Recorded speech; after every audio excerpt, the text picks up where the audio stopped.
Саламатсыздарбы, урматтуу мекендештер. Арабан райондук билим берүү бөлүмү тарабынан даярдалган улуу жеңиштин 75 жылдыгына арналган Аталардын эрдиктерин даңтайбыз аттуу онлайн фестивалына көңүлүңүздөрдү бурабыз.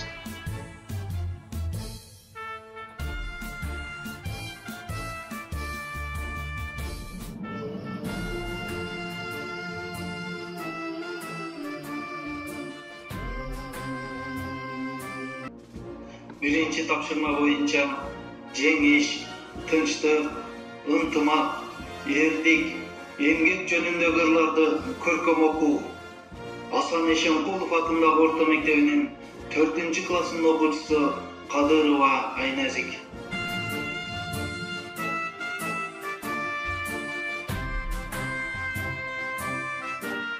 4 yıl boyu tınçtık şanlattı. Çürüğünükö soğuştарды жабышкан. Жап-жаш бойдон далай жоокер кырылып, жер алдынан түбөлүкчай табышкан. Аккан канга, төккөн жашка жумулган. Ар кай жерде эстеликтер курулду. Көөдөн кирип, кол көккө созулган.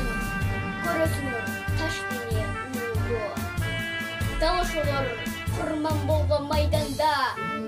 Таркан жерди фашисттерден коргойм деп.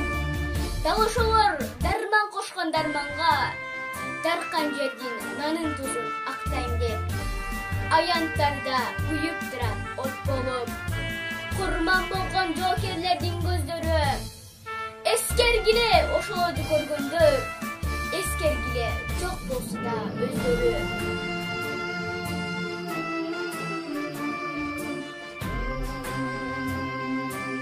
Экинчи тапшырма боюнча согуш мезгилиндеги элдин духун көтөргөн обондуу ырларды аткаруу. Гүлбаар орто мектебинин окуучусу Абдырашитова Бибинур.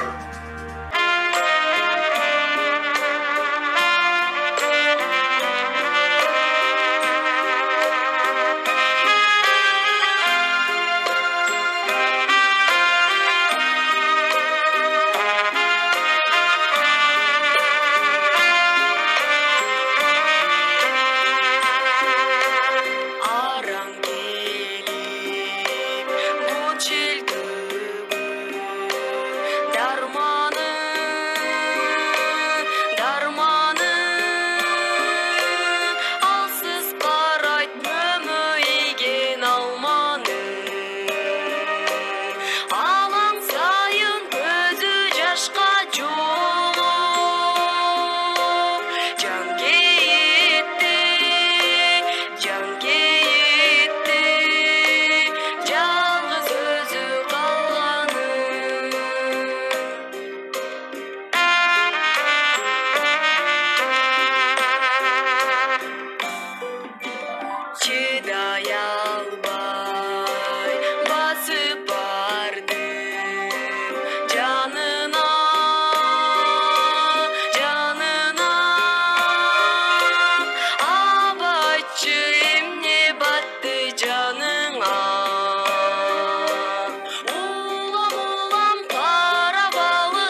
Арыбаңыздар, улуу жеңишти утурлай өткөрүлүп жаткан фестивалдын жетекчилиги, катышуучулары, баарыңыздарга ийгилик каалайм.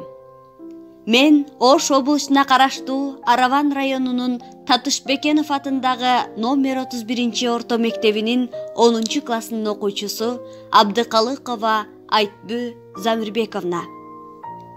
Аткарылуучу монолог залкар жазуучу Чыңгыз Айтматовдун калемине таандык Саманчынын жолу чыгармасынан. Билесиң го, кансыз согуш болбосун.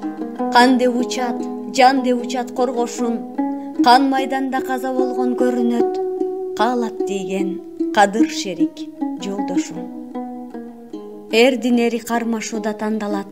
Эрлер чыгат, эл эршитип алгалап. Октор учат эрегишкен кезекте, ажал издеп, этек жеңде жалмалап. О кутмандуу талаам, сенин азыр дем алып жаткан кезиң. Кече орокто алпурушкан элдердин үндөрү да угулбайт. Эгин ташып, жол чаңыткан машиналар да жок. Жан жакада комбайндар да көрүнбөйт. Мал дагы тоодон түшүп келелик.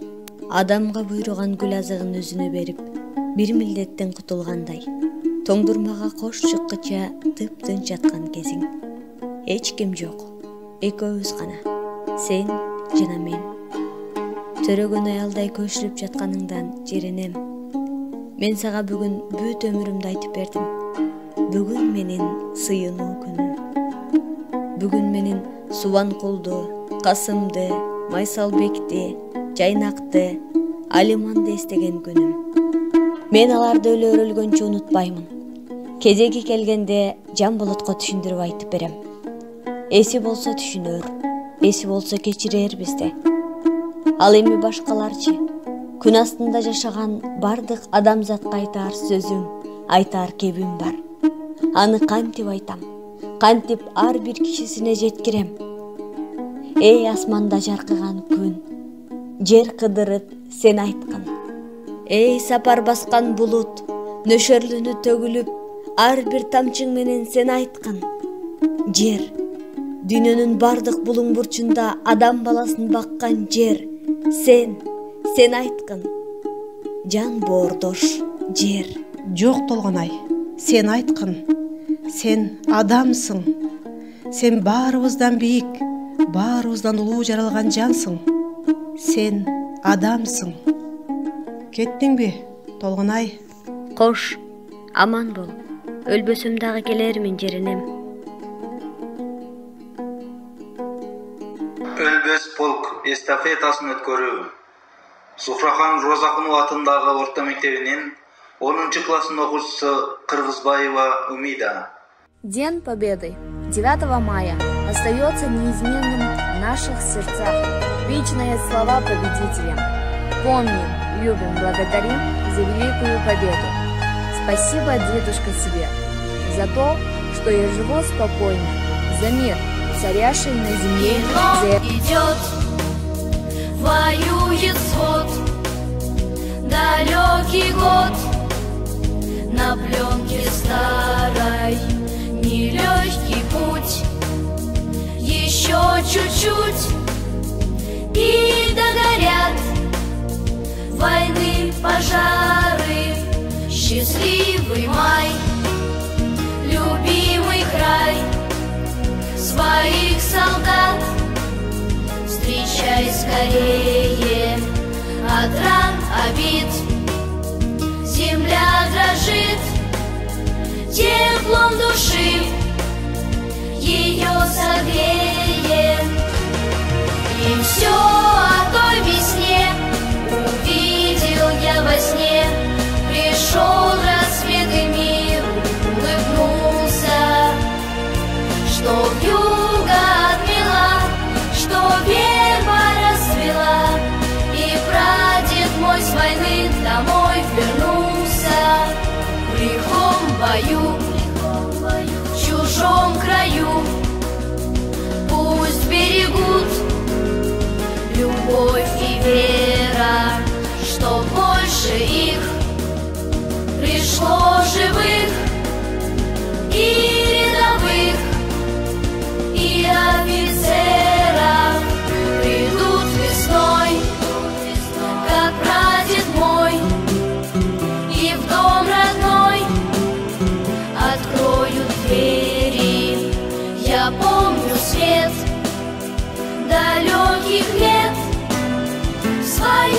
страну.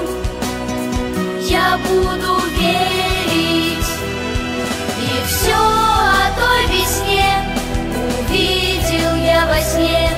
Пришел рассвет, и мир улыбнулся, что вьюга отмела, что верба расцвела, и прадед мой с войны домой вернулся.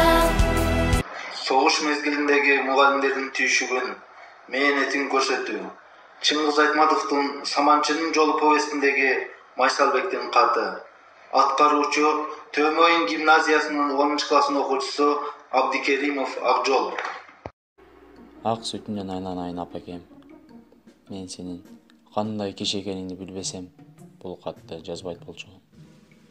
Сенин акылмандыгыңа, кайратыңа, сенин күчүңө ишенип жазып отурам. Ошентсе да эмне деп түшүндүрүп, эмне деп айтууга сөз таба албай, алакандай акбаракта тиктеп отурган кезим. Акыр түбү менин кылган ишимди туура деп табарсың. Мен ага өзүмө ишенгенде ишенем. Ооба, апа, сөзсүз менин туура дээрсиң. Антсе да, түшүнсөң да, жүрөгүңдүн түпкүрүндө мага деген сурооң калар. Балам, кантип өз өмүрүңдү өзүң кыйдың? Бир гана жолу берилүүчү бул жагык дүйнө менен кантип өзүң эле коштошуп кете бердиң? Мен сени эмнеге төрөп, эмнеге өстүрүп чоңойттум? Ооба, апа, энесиң.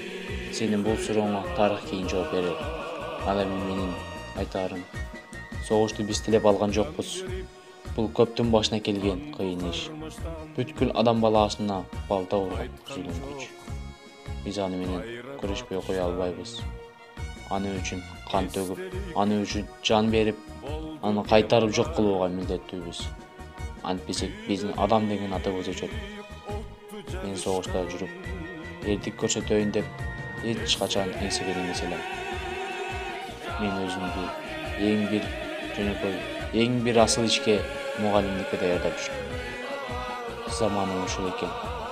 Балдарды тамга таанытып, окутуунун ордуна курал кармап жокер болдум.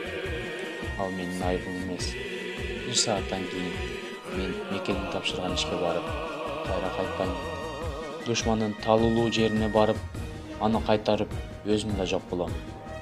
Мекен үчүн, эл үчүн, жеңиш үчүн, дүйнөнүн бардык жакшылыгы үчүн ыйлаба, апа. Эч ким ыйлабасын. Кош. Түбөлүккө кайыр кош. Кош. Карааныңдан айланайын, Алатоо. Сенин мугалим уулуң, лейтенант Майсалбек Субанкулов. Согуш, жеңиш, тынчтык темасындагы сүрөттөрдү тартуу. Арван райондук балдардын чыгармачылык борборунун ийриминин катышуучулары. Немецко-фашистских захватчиков победоносно завершена. Германия полностью разгромлена.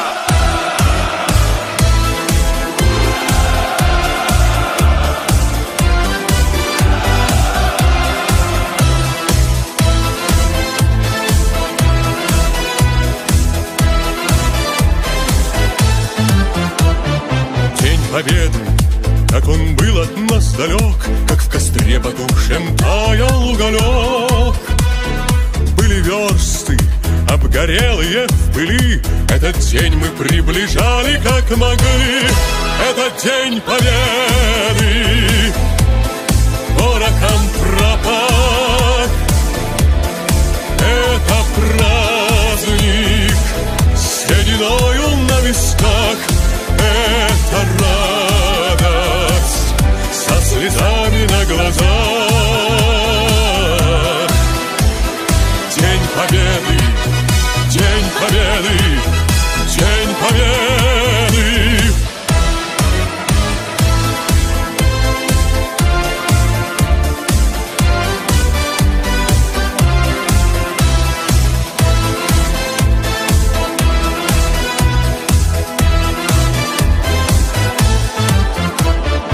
Ни ночи у мартеновских печей не смыкала наша Родина очей. Дни и ночи битву трудную вели. Этот день мы приближали, как могли. Это день победы. Баракан крапак. Это праздник. Көңіл бұрғаныңыздар үшін чоң рахмат.